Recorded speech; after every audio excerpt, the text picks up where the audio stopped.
Hi, my name's Andy Schmuckler. My thing is called A Better Human Story. I want to talk about money, something I've always had an affinity for. Not that I've had so much of it, but just always liked money, like financial calculations and things like that. Was a coin collector when I was 10. I was kind of obsessed with it. I still have a collection of silver dollars that are just sort of wonderful to hold in your hand. Uh, I like money. I've never made many decisions in terms of what I do with my life based on money, which makes life harder than if you do. I can testify to that. But I really like money and know that having enough of it is really valuable, at least without my being more spiritually enlightened. I want to have certain things about my life that take money, including the equipment I'm using to do this. I remember going to something where somebody gave a presentation about teaching in Africa, when they're finished with a piece of paper, they erase with their paper pencil marks in order to be able to reuse it, not having to be so deprived as that. But then the question then is, because what we see that in our society, there's the drive for more wealth is a major force. I mean, it's definitely built into our economic system, growth and all that. Greed is good. In the 1980s movie Wall Street, we we are to we are to expect and even celebrate that everybody goes into the to the market, um, motivated by self-interest of a sort of a greed sort, getting getting the best price they can for what they're selling and such as that. That's from the beginnings of capitalist ideology. The idea is you're able to harness self-interest in the pursuit of more and more wealth, in the case of the seller, and well-being on the part of the buyer. It all seemed like a fine system. There are problems with it. I've written about that in a book called The Illusion of Choice, How the Market Economy Shapes Our Destiny. But that was a very powerful idea that came out of the 18th century, and it really is the love of money. It wasn't just the root of all evil. It was the engine by which a society that had been poor, poor for centuries, we got a sort of a takeoff in a way that eventually raised all boats, as they say. That average people started having lives that were much more comfortable. There are downsides as well, but there was a sense in which money was welcomed, greed was welcomed in society. But if you need to continually grow, and if you need to have people motivated, you build your society based on the motivation to make more money. Well, that comes up against a psychological reality that apparently there are studies that show that beyond a certain point, when money is something by which one creates a life for oneself and one's family and such like that, with the things that are bought and sold, there is a point above which there's really not much improvement in one's well-being, one's sense of happiness, fulfillment. Um, not significant, or maybe not at all, but above something like I think in today's dollars would be something like 100,000. Something beyond that, getting more doesn't do you any good, or hardly does you any good. And in terms of net worth, I think they were talking about this beyond $2 or $3 million. Getting more isn't going to do you any good in terms of making you happier and all that. Well, I think that that's really a significant thing, and we in our economic system, um, we would need to find a way to. I mean, I don't need to. Uh, it'd be important to find a way to keep the lust for money beyond what is rational, because it's not of any good. To minimize that. How do you? Um, because every bit of human motivation that's directed in the direction of getting more money that's not going to do any good means the unnecessary neglect of other values that are not measured in money. That the goodness of the human world requires being attended to. So the extra stuff, the stuff that doesn't take into account the diminishing marginal utility of money, that's somewhat destructive in the world. It means that things will move more in the direction of money getting than would be ideal, and less in the direction of all these other things that we really should care about and would care about if we recognize that we're not going to do ourselves any good to treat, making more and more and more money as a wise way to govern one's life. I mean, our religious traditions all teach that material wealth isn't what it's about. It being, I would think, living the life that makes you feel best about having lived it and best about living it. I think that's what religions are claiming to offer. And the idea that you would devote your life to earning some money, I don't think anybody's going to object to that. I mean, maybe the ascetic types will say, well, let's simplify down to sitting in a cave with water and whatever and bat guano. I don't think that that's what the religions are teaching. I mean, religions are generally teaching live a human life, and you don't need more than $100,000. And I don't know if they were talking per capita, like if you have a family of four, are they talking about 400,000? I didn't. But there's a limit, and that's the point.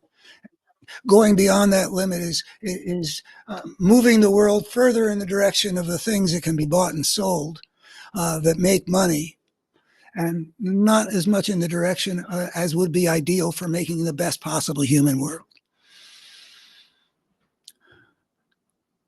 At least if you treat money as something that you can spend on enhancing your life, there's a limit. And therefore we can at least address the idea of not not being excessive about it, which is a tendency of the world. The love of money isn't the root of all evil, uh, but it certainly can get enlisted in the cause.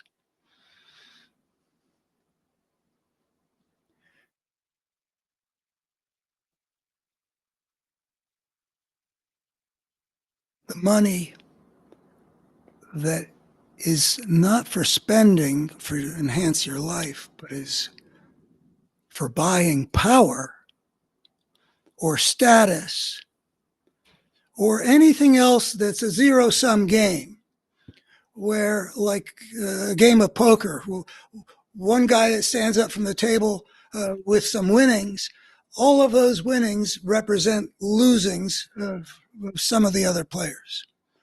There's no winning without somebody losing. That's not true in terms of, if I've got bread on my table, that doesn't take anything off your table. But if the issue is something like power or status, well, I mean, status can be something in scarce supply when it's got a superior or inferior dimension to it. But that isn't necessarily the case. But I think that power is almost always a zero-sum game. Power being defined as somebody being in a position to call the shots. So, for example, just to take a hypothetical, if some multi-billionaire who's the richest man on the planet gives a $250 million to a presidential candidate through some kind of sleight of hand that pretends to not be a contribution directly to the candidate. The laws were saying about what Elon Musk did with Donald Trump, for example. Then that president hands over to that multi-billionaire a chainsaw to go destroy the American government because he's got some kind of an idea about he's some kind of pissed off about something. Whatever the hell is going on in Elon Musk's mind, I really would like to know better. But in any event, there he is doing that. And he's doing it only because he was able to make a variety of moves in the corporate world that resulted in his being hugely rich. And I don't know what kind of genius he does or doesn't have, but it really is kind of impressive that he got the Tesla and the SpaceX and the Earthlink and all that stuff. And he's in the position that he is, even with respect to American national security. There's something that guy's got going for him. I don't understand what it is, but he's crazy as can be. And he's definitely a hugely broken person. And he's the kind of guy who's smart enough to, I guess, to realize that you can use your money to buy power. And there's no such thing as enough. So he's willing to destroy things that are of value to a lot of people in order to protect his ability to keep making as much money as he's making and to keep federal regulators from telling him he's stepping over the line and all kinds of stuff like that. Money buying political power. Well, you don't have to look at Elon Musk to see that America's got that problem. We've had that problem. Well, we've had that problem forever. But I think that I would date the unpleasantly unsuccessful battle back to the mid-70s, where the Supreme Court had a decision to make that had to do with whether money could be taken out of the political process in a set of ways, so that the people who have the most money aren't in a position to therefore have correspondingly the most power. And that's the crux of the thing. We don't want money to buy political power if we believe in what is supposedly the spiritual core value that our democracy is built upon. It's partly a fiction to say that all men are created equal. That's recognized, but there's also partly a fundamental spiritual commitment there that each person is in their own life and in God's eyes worth the same as the other. And so when we're going to elect somebody to be invested with the powers of the state, if we believe that all men are created equal and that the well-being of each person is to be given similar, equal weight, then our sense of justice is that it shouldn't matter whether you're rich or poor, how much say you get in making our collective decision making about how power is going to be wielded and who's going to wield it. One person, one vote. I mean, we know that not everybody's vote's worth the same. We know that a lot of people who vote don't know what's going on, couldn't pass a civil current events test, would answer falsely a whole bunch of questions about, but we're sort of counting on a variety of things: freedom of the press, random misjudgments, and some basic decent intelligence embedded in the citizens. To say that the collective voice of all the people, when the contests are run according to these rules, will give us a result that respects more or less equally the judgments of all the citizens who are eligible to vote and voted. That's democratic justice. As soon as you open the doors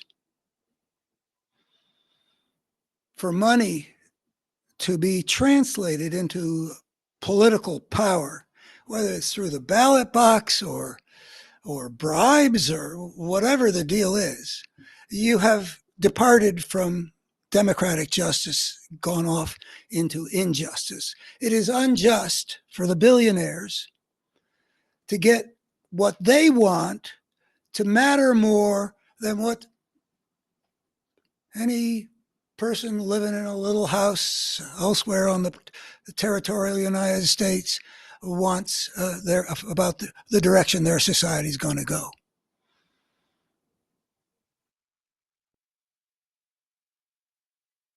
The Republican Party has customarily been back, before it was this party, which is kind of hard to characterize, but it's got a big growth off the side of its neck of the corporate favoring party that it always was. Now it's got this, I don't know, it's been taken over by a lot of other stuff, but the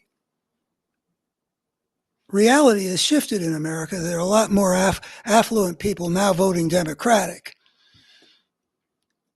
which has got to do with how this money power has been able to fashion a political force that enlists a whole lot of people who support the enemies of their own economic interests and the enemies of basically what will the quality of their life be.